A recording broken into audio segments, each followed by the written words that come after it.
The deferred resignation letter to federal employees is part of the Trump administration's gambit to shrink the government. It's gotten the attention of the House Committee on Oversight, as we hear from Bloomberg Government Deputy News Director Loren Duggan. And I guess that's a divided committee in terms of people say, yeah, shrink it, and others that say, oh, no, you don't. Exactly. We're going to see a hearing this week in the House Oversight Committee called Rightsizing Government, and that taps into a lot of the things that are already starting to happen in Washington, but also looking to the states too. And one of the key witnesses is going to be the Iowa Governor Kim Reynolds, who has talked about doing things in her state and what lessons can they learn. And I'm sure the memos that have gone out in the first 2 weeks of the Trump administration will be part of that discussion. Right, and it's going to be pretty contentious, though, right? By the way, is Jerry Connolly still on that committee, even though he's not in the majority anymore? Yes, he became the ranking member of the Oversight Committee as Jamie Raskin moved over to Judiciary. So he will be the lead Democratic voice on that panel, working with, obviously, his colleagues who are no shrinking violets either. So I'm sure they will bring a lot to this meeting. All right, so it's going to be fireworks. Any other witnesses that we know of besides, Iowa is, decent state, 3.2 million people.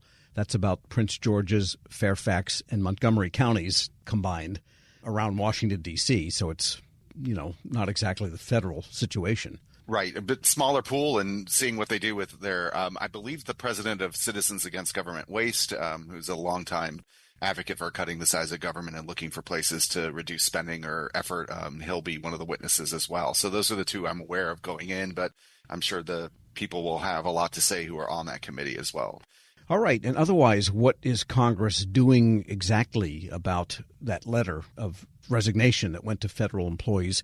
We don't know yet. It's later this week that they have to decide what to do. But that has gotten the attention of the Hill in and of itself. It definitely has. The House Republicans in the last week were down in Florida for their issues retreat, meeting with President Trump and Vice President Vance on different days. So they weren't necessarily in town to deal with it. But some of the senators were here because they were in session and had even warned people in their state not to take it until more information was available. I think it was either Tim Kaine or Senator Warner on the floor said not to. So there is response to this. There will be more questions about it, and we'll see how it plays out there with lawmakers who, even if they're not in D.C., definitely have federal workers in their district because federal workers are spread across the country, obviously. Well, earlier in the hour, I spoke with Representative Glenn Ivey, a Democrat from Prince George's County in Maryland, and we were questioning whether are there Republicans.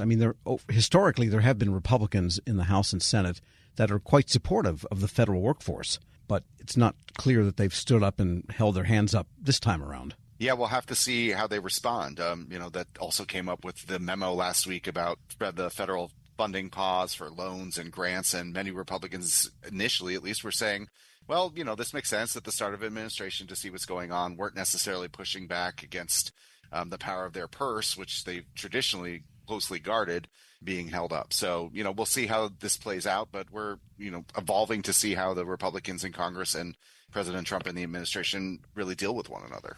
And the national airport situation kind of pushed the ICE raids going on in some of the big cities off the news cycle in the last few days.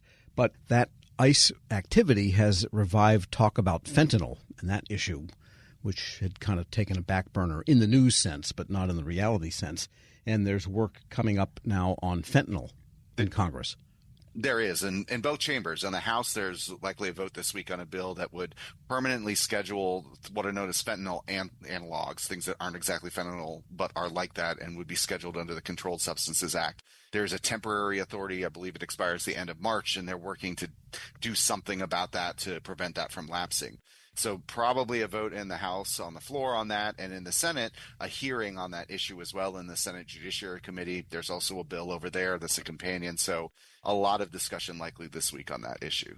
We're speaking with Loren Duggan, Deputy News Director at Bloomberg Government. And the flights at National Airport have come back into scrutiny. Remember last year, the big dispute, and the Maryland and Virginia delegations were unable to persuade the rest of Congress not to allow 10 more flights a day at DCA, at Reagan National.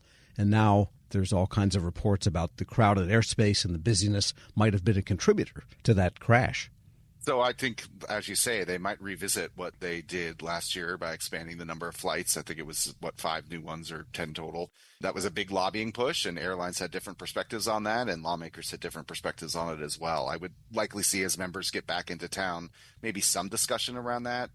I don't know that that will immediately be dealt with legislatively, but as lawmakers look into all the things that contributed to the accident last week, I'm sure that this will be part of what's discussed. And the FAA could quietly simply not issue the permits for those flights. I'm not sure what the status of that authorization had been, but they could also have their ways of making sure that there aren't more flights. Right. My understanding is that the routes were approved, obviously, in the bill, but I don't know if any of those have taken flight. And the Wichita flight that was covered by this wasn't part of that package. So the flight in question last week had nothing to do with that expansion. Right. Got it. And then finally, there is the budget question with March 14th deadline looming. And that was brought up in the context of the deferred resignation issue as to whether the government would be able to pay the people for those 8 months that they are supposed to be on leave. What the administration called it, a nice vacation while you're getting your money.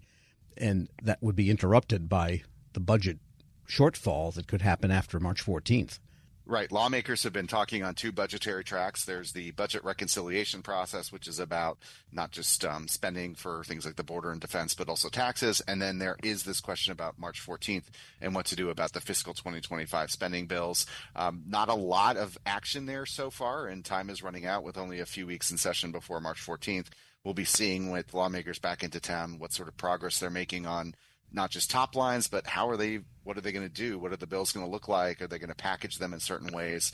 Lots of questions to be resolved there, and funding is very much in question, I think, with only about 6 weeks to go on that. And the Democrats seem to have the feeling that the Republicans want to shut down the government again.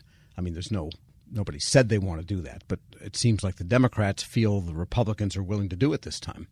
Possibly, and I think some of what went on last week with the funding pause has thrown things into question, and why approve spending if you're going to try and claw it back, and larger debates that we're going to be having probably in the coming months in the courts around impoundment and what the president's authority is versus appropriators. I don't think that's helping the dynamic of coming to agreement, and Democrats do have a say in approps because you need 60 votes in the Senate, so they do have to be on side with some of this to get things moving forward. And finally, the Senate, of course, has been consumed with some pretty fiery nomination hearings for the Trump appointees.